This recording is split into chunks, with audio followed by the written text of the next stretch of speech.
朋友们好，欢迎来到江峰世界。墙外这2天传出一条很大的消息，趁着8月17号人民大会堂、18号八宝山送别朱镕基这2场活动，中共军方把兵直接派进了北京。这个时间选得太好了，10几位退休高层，8、90岁的老人，为了保证这些人的安全，加强北京警戒，调军队参加安保，谁能反对？连统帅自己都不能反对，这些人就是他请来的。所以这一次卫戍区借着这个堂堂正正的理由，直接接下了人民大会堂的警戒。墙外爆料甚至把人都点出来了，说胡老本人对元老的安全提出了要求，张生民负责军方协调，刘源、李作成这些退下来的老军头在后面参与安排。再过2个月就是5中全会，统帅原本想拿元老参会来证明自己权力稳固，最后却可能让另一边借着这个机会，在5中全会之前提前把兵布进了北京。而就在这个时候，统帅自己接下来的行程也越来越奇怪。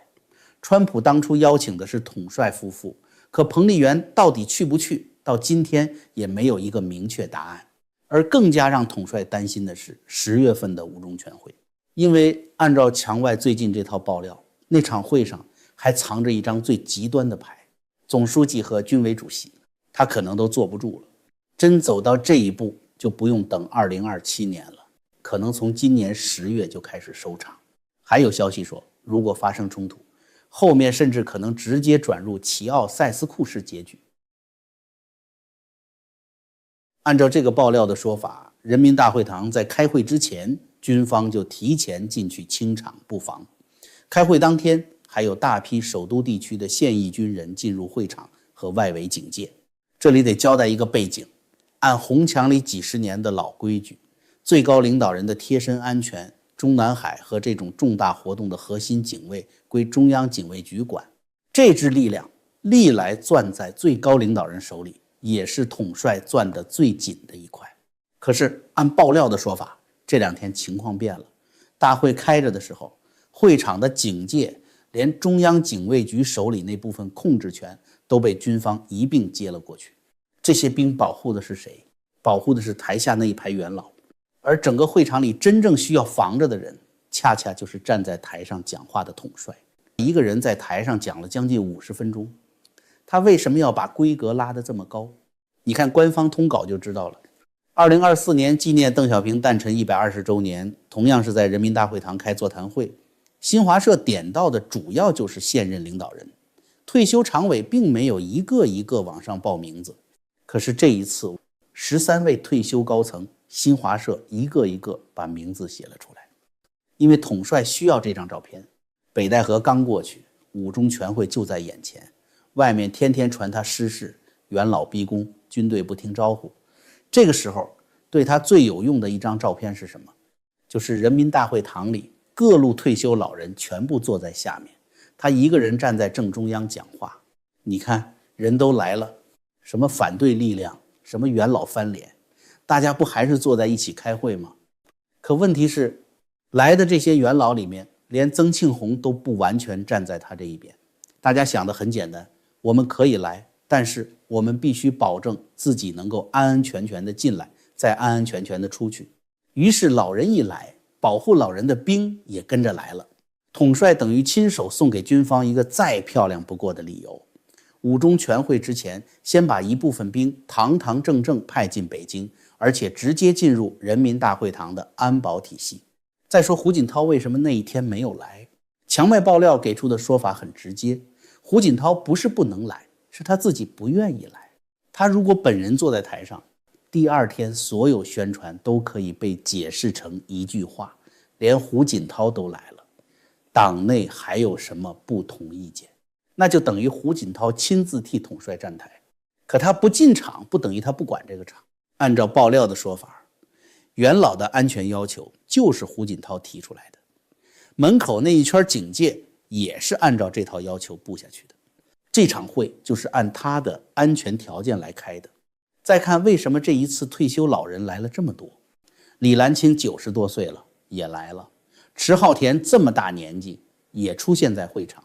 难道统帅请他们，他他们就一定会来吗？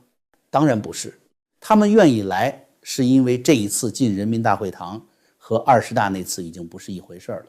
墙外关于温家宝的那条爆料就很能说明这种心态。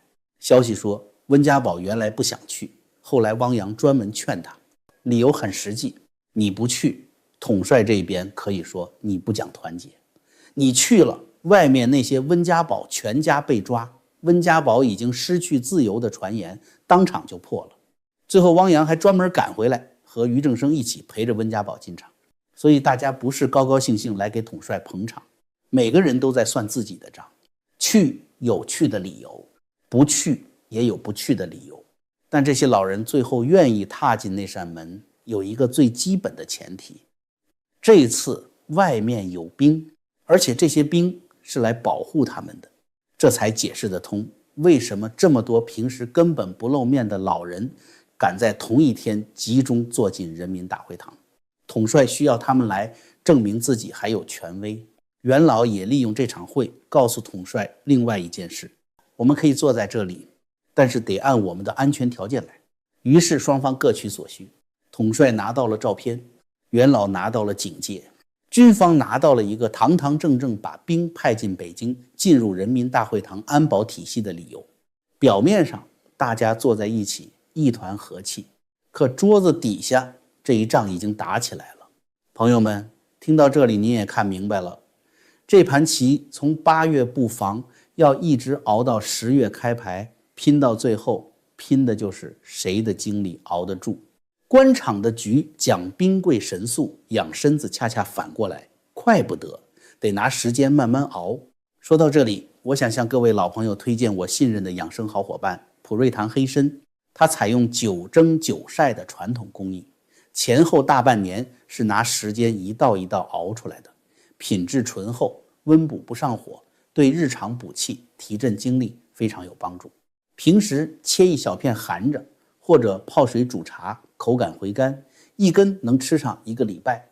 如果您想支持江峰继续为大家带来深度解读，就请点击视频下方的专属链接，结账时输入我的专属优惠码 GF， 就可享受全球免运费包邮，并且只要您购买满500美元，就直接再送您一根精选黑参，多买多送，上不封顶。保重好身体，我们才能一起见证历史的下一幕。好，链接就在下方，我们书归正传。调兵的名单里最值得盯住的名字是李作成。2017年到2022年，李作成是中央军委联合参谋部参谋长，管的就是全军作战指挥，哪支部队进入什么状态，一旦有事，命令怎么一级一级往下走，都绕不开连三。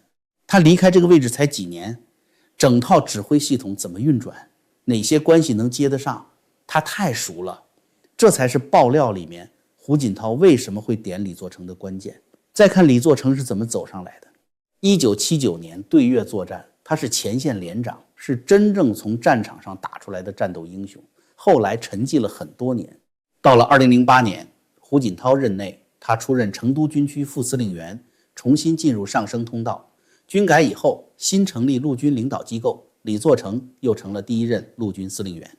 再往后才进入联合参谋部，一直干到2022年退休。谁的年代他重新起来了？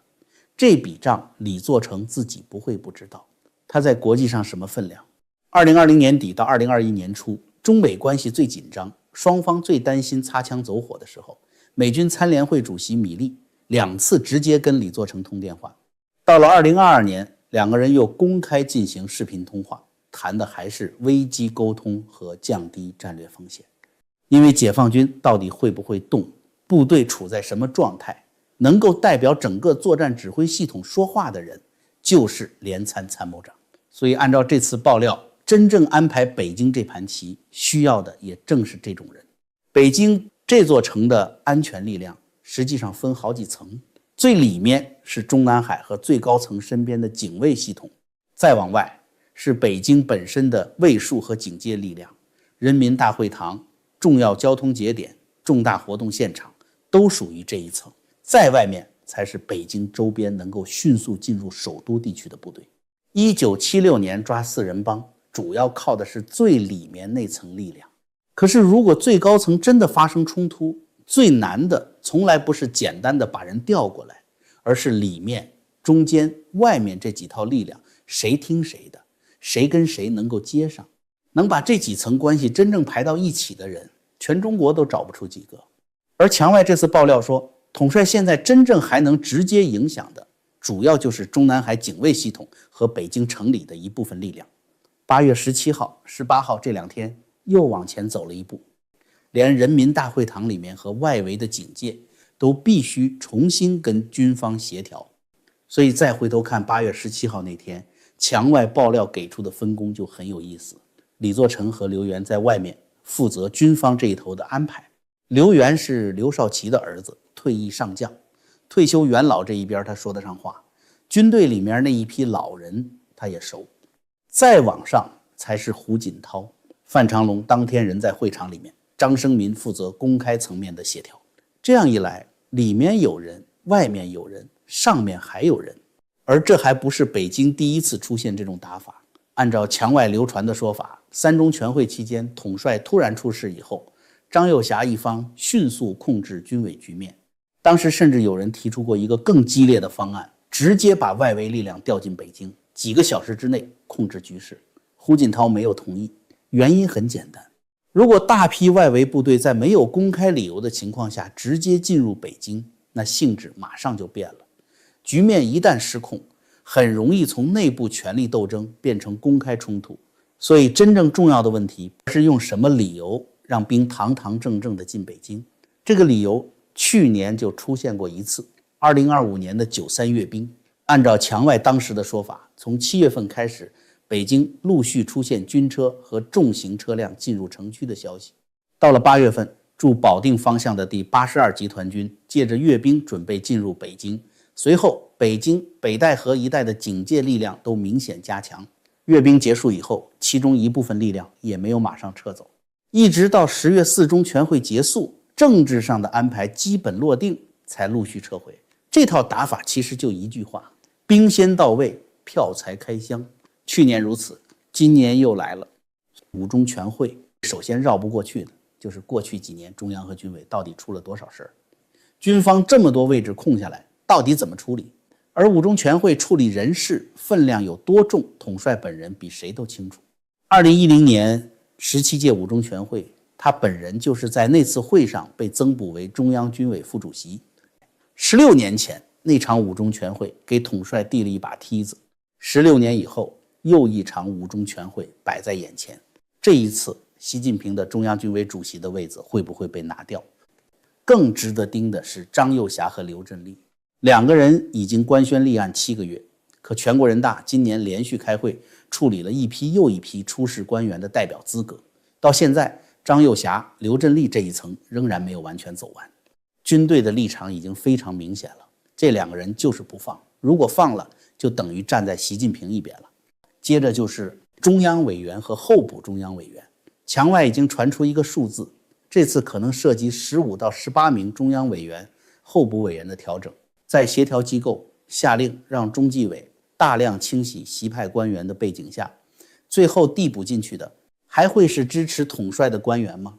所以说这一次5中全会非常关键，可能涉及到在全会上把习近平的军委主席和党的总书记拿下来的议程。所以说5中全会是第一场歼灭战，枪杆子必须就位才能召开，背后这帮元老们早就计算好了。再看一面镜子，9月24号那位要去华盛顿，看看他现在出一趟门已经被安排成什么样子。今年5月美方领导人来北京的时候，当面邀请的是2个人一起去美国。按照过去10年的惯例，这种级别的访问夫人同行本来根本不用讨论，可现在3个多月过去了，离登基只剩30几天，第二个人到底去不去，到今天都没有正式消息。偏偏就在这个时候，夫人自己的后院又出事儿。8月20号中纪委官宣，菏泽市副市长、运城县委书记杨新胜被查。运城那可是彭丽媛的老家，他父亲彭龙坤当年就是郓城县文化馆馆长，母亲也是县剧团的演员。而且郓城今年已经不是第一次跟高层落马连在一起了。前面出事的马兴瑞籍贯同样是山东郓城，4月份官宣被查，7月份已经双开移送司法。现在又轮到现任郓城县委书记杨新胜。问题是一个地方一层关系开始出事以后，谁也不知道下一根藤最后会摸到哪里。所以你把这件事再放回9月24号的访问，就更有意思了。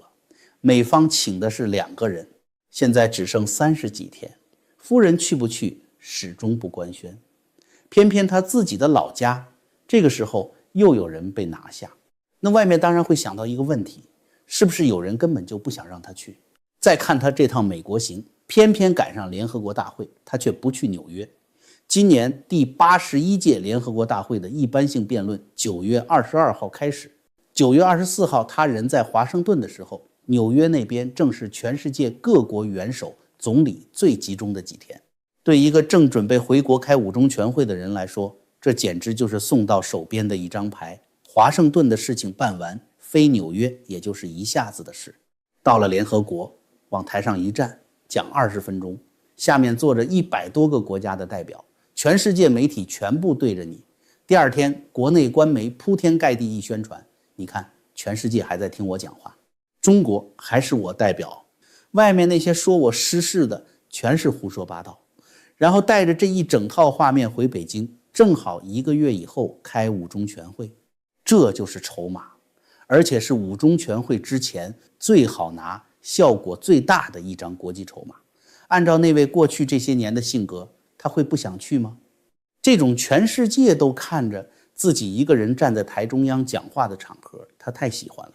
更何况今年人已经到了美国东海岸，纽约就在旁边，顺路过去20分钟讲话，几张握手照片，回来就能用1个月。这么好的一张牌，为什么最后没让他拿到？8月17号，美国媒体把现在的安排报得很细，23号晚上到24号白宫，25号就走。有人解释说他怕离开北京时间太长，国内有人趁机动手。笑话，真有人要动手，飞机一起飞，人就在太平洋上，国内真要发生什么，该发生照样发生。按墙外这套爆料的逻辑，答案就很清楚了。国内有人根本不想让他在5中全会以前再拿到这样一张牌。你可以去华盛顿，因为中美之间的事情总得有人谈，但是你别在美国出风头，这张牌不让你拿。这才是习近平访问美国只有1天的秘密，是最后批给他的。就这么1天，你再把这件事跟北京这一头合起来看，就更清楚了。8月兵已经借着元老活动进了北京，10月5中全会要开，中间夹着一个9月24号访美。现在是能办事的部分给你留下，能给自己攒政治资本的部分全部裁掉，这才叫真正把出访变成了办差。家里别人已经把兵排好了，出了门别人又把行程给你划好了，里外两头都不让他在5中全会之前再加码，都被人设计成这样了，统帅还试着保护自己的老朋友。8月17号，那个人突然出现在了镜头里，那个人叫陈希，统帅的清华同窗，住上下铺的室友，几十年来他身边最贴身的2个谋士，一个是彭丽媛，另一个就是陈希。这个人替他管了10年帽子，中央组织部部长，后来又管中央党校。过去10年那套自己人班底，很大一部分人的帽子就是陈希一顶一顶发出来的。再看陈希现在是什么处境，今年6月5号，中央党校校长换了人，陈希这个校长没了，连一纸正式公告都没有。墙外爆料讲得更重，人已经被单独安排接受内部审查，原来按照最高层委员标准享受的独栋住宅也被收回，换成一套180多平的大平层，待遇直接降到了副部级。结果到了8月17号，江泽民100年大会央视会场镜头里，陈希突然出现了。墙外爆料说，这几秒镜头是统帅使足了劲替他争来的。可问题是，上了镜头又能怎么样？这个体制里，镜头从来保不了人。不信，看看2个现成的例子，一个是刚倒下去的马兴瑞，一个是现在还站在镜头里的王小洪。先说马兴瑞，就是前面讲过的夫人那位运城老乡，最高层委员，新疆党委书记。他是怎么倒的？去年7月初，新疆书记的位置交了，当时外面已经在传他要出事，可后来93阅兵，城楼上他照样出现，国庆招待会他也去了，镜头照样给，谁看了都会说这人不是好好的吗？结果到了去年11月28号，墙外爆料说李希在最高层那场会议上当场把马兴瑞留下了。今年4月3号，官方正式公布他开始接受调查。7月14号，2项身份一并取消，随后转入司法程序。所以镜头给的再足，也不妨碍最后该处理的还是照样处理。再看王小洪，国务委员兼公共安全部门负责人，到今天帽子一顶没少。可是今年3月中旬，墙外已经传出消息，说他被请去说明情况，后来又回来了。接下来你看到的就是一场不断用镜头证明人没事的连续剧。5月陪外国总统，接着又出国开会，6月到河北调研，官面上的说法也放出来了，配合了解情况不等于停止工作。到了7月24号，干脆顶着国务委员、公共安全部门负责人的权衔，在北京会见美国联邦调查局局长。新华社还专门发通稿，什么意思？就是做给所有人看，你看人好好的，可就在这一片好好的镜头背后，他身边的人一个接一个没了。5月7号，重庆副市长兼当地公共安全部门负责人张安江55岁，官方通报因病抢救无效去世。7月中旬，全国各地公共安全系统负责人座谈会在南京开完，会刚散没几天，7月15号晚上，四川副省长兼当地公共安全部门负责人黄瑞雪去世，54岁。这个人当年就在中央公共安全部门办公厅干过，是给王小洪管家的贴身岗位。墙外的说法是自己结束了生命。广东那位当地公共安全部门负责人也是王小洪这一条线的人。南京开完会回去以后，墙外随即传出被有关方面带去了解情况的消息。所以王小洪为什么到今天还没有倒？墙外给出的解释跟马兴瑞当时一样，级别太高，程序还没走完，再加上现在还得给统帅留一点面子。现在把马兴瑞、王小洪往陈希旁边一摆，你再看8月17号陈希出现在央视镜头里的那几秒，那只是统帅现在还能塞给这个老朋友的最后一点东西，几秒钟镜头。可一个连自己身边的人都保不住的人，还能不能保住下一步的接班安排？偏偏这几天墙外又有人开始放风，李强要上来了。好，这张牌咱们接着翻。先问一个问题，统帅自己是怎么看李强的？墙外爆料把这层说得很透，统帅从来就没真正看上过李强。李强这个人是他用的人，不是他选的接班人。你看这个总理是怎么来的？李强是他当年在浙江的老部下，跟得紧，办事听话，被当成自家头马一路往上提，浙江省长、江苏书记，再到上海书记，进入最高层。到了20大，没在中央机关干过一天，也没当过一天副总理，直接破格坐上总理的位置。这种履历放在过去很少见。为什么偏偏是他？因为统帅要的本来就不是一个特别能表现自己的总理，所以20大以后，国务院原来不少事情一样一样往最高层收。到后来，墙内甚至给李强起了一个很难听的外号，意思就是管事但是不当家。李强也把上面的心思摸得很明白，统帅最不喜欢的就是手下自己出风头。李克强当年碰上水灾、地震往第一线跑，时间长了，有了自己的民望，也有了自己的声音。后来退下来7个多月，人就离世了。官方说法是突发心脏病。李强把这个前车之鉴记得很牢，他的为官心得说到底就一句，不出头就少惹麻烦。所以你再看3件事就很清楚了。第一件，总理记者会没了。从90年代开始，每年2会结束，总理见中外记者是这个体制里少数几个能让总理自己说话的场合。朱镕基、温家宝、李克强，很多后来大家记住的话都是在那里说出来的。轮到李强，第2年这个延续了30年的场合取消了，官方说是精简安排。墙外的说法更直接，李强自己也不愿意办，因为说得太好容易抢风头，说错一句又可能惹麻烦。那最安全的办法就是不开口。第2节，今年全国多地发大水，老人那边几次提醒他该去第一线看看了，李强没去。伺候到这个份上，按理说统帅总该把他当接班人了吧？想多了。墙外爆料说得很干脆，统帅根本就没想过主动退下来，在他自己的算盘里，能继续做当然还是自己继续做。所以李强是什么？是使唤的人，是看摊子的人，是需要的时候拿来办事的人。但从我用你到我要把位置交给你，完全是2回事。再看第2边，老人们怎么看李强？这顶总理帽子的来路他们也记得很清楚。2022年上海那几个月，整座城市长期封控，2000多万人生活受到巨大影响，有人求医困难，有人缺药，有人家里出了事情。而当时坐在上海第1把椅子上的人就是李强。后来偏偏又是这1年之后，李强直接进入最高层，再坐上总理的位置。所以在老人那边，这笔账一直都在。他们看李强会看他当年是怎么走上来的，再加上这几年当了总理以后，他也没有真正表现出多少自己的东西。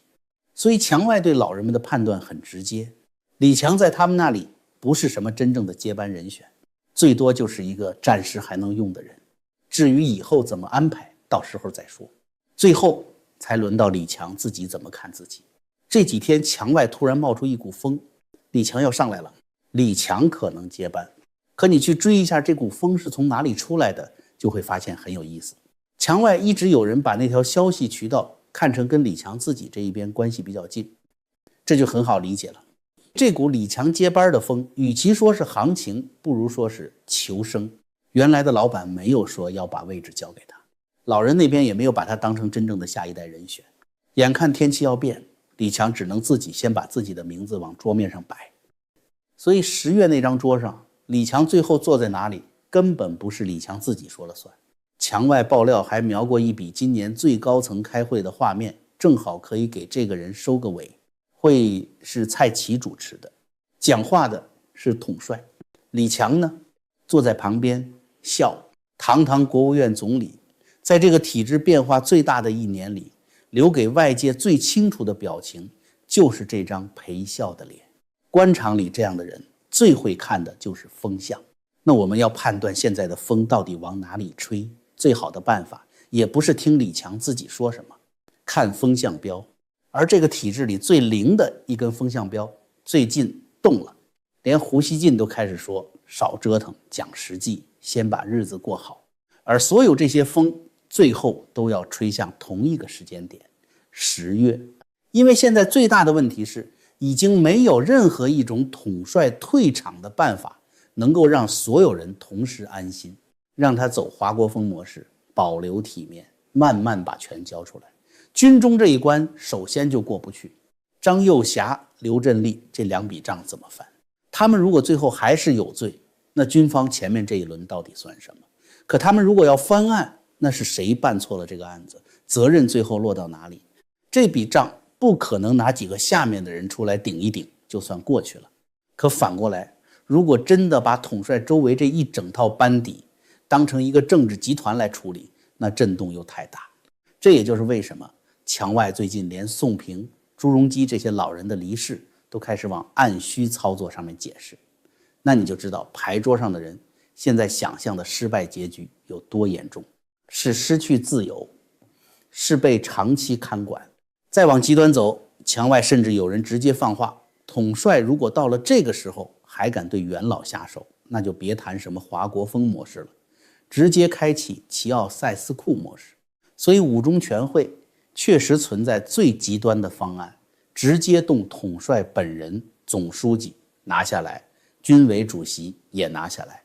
真走到这一步，就根本不用等2027年的21大了。今年10月份，习近平时代就开始收场。好，今天就到这里，别忘了点赞、订阅、打开小铃铛，感谢大家的支持，咱们下期再见。